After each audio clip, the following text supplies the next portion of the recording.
జీ5 ఉండగా మీ favourite TV shows ని మీరు అస్సలు మిస్ అవ్వలేరు. Complete free. అమ్మా, ఆ పులిగాడు ఇంత పెద్ద మూటలో కత్తులు గన్నులు పట్టుకొనొచ్చాడే.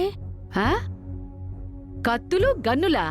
ఆ వాడి మొహం అవి ఏ సుత్తులో రెంచులై ఉంటాయి. నువ్వు ఎలా చూసి చచ్చావో ఉండు, కాఫీ మరిగిపోతోంది, తీసుకొస్తాను. ఇంకా పులి రాలేదేంటి? వచ్చేసాను బాబు. మేడం, మీరు చెప్పినట్లే కత్తులు గన్లు కూడా తీసుకొచ్చాను. ఆ రంగనాయకి వాళ్ళు చూసారా? లేదు మేడం, మీరు చెప్పినట్లే ఇవన్నీ వాళ్ళకి కనబడేలా కింద పడేసి చూపించా. కానీ అక్కడ నటకుమార్ ఒక్కతే ఉంది. నటకుమారి చూస్తే చాలు పులి. సూర్య, ఆ దొంగ మొహం వస్తున్నట్టుంది.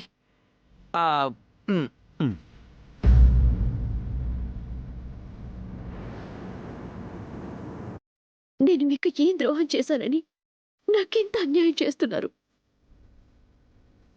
అవును బాబు గారు, సూర్య మేడం మీద కోపం ఉంటే మరోలా తీర్చుకోవాలి గాని ఈవిడ ఉండగానే మీరు మరో పెళ్లి చేసుకోవడం దారుణం అండి. ఆ నటకుమార్ని ఎందుకు పెళ్లి చేసుకోవాలనుకుంటున్నావో అర్థం కావట్లేదురా. పెళ్ళని చెప్పి ఈ కత్తుల గన్లు ఎందుకు తెప్పించావో తెలియట్లేదు. అంటే సూర్య బతికుండదా నువ్వు ఇంకో పెళ్లి చేసుకోవడానికి ఒప్పుకోదని సూర్యని కత్తులతో పొడి చేసి గన్తో కాల్చేసి చంపేసి అడ్డు తొలగించేసుకుని ఆ తర్వాత నటకుమార్ని పెళ్లి చేసుకుందాం అనుకుంటున్నావు కదా?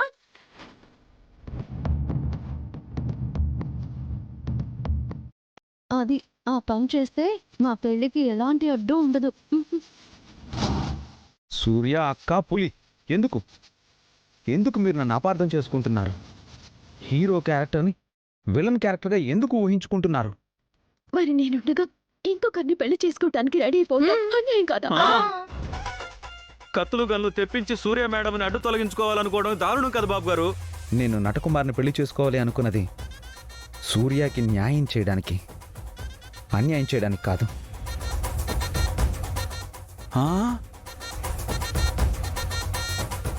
కత్తులు గన్ను తెప్పించింది సూర్యాని అడ్డు తొలగించుకోవడానికి కాదు, నా రెండో భార్య అడ్డు తొలగించుకోవడం కోసం.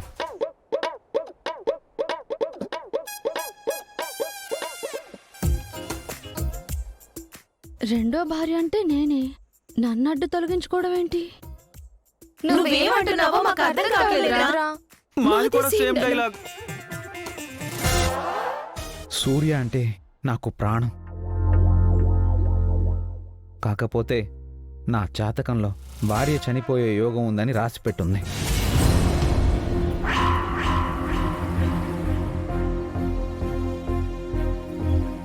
తాను నాతో కలిసి ఉంటే చనిపోతుందని సూర్యని దూరంగా ఉంచుతున్నాను. జీ5 యాప్ డౌన్లోడ్ చేసి అన్ని ఎపిసోడ్స్ పూర్తి ఉచితంగా చూడండి.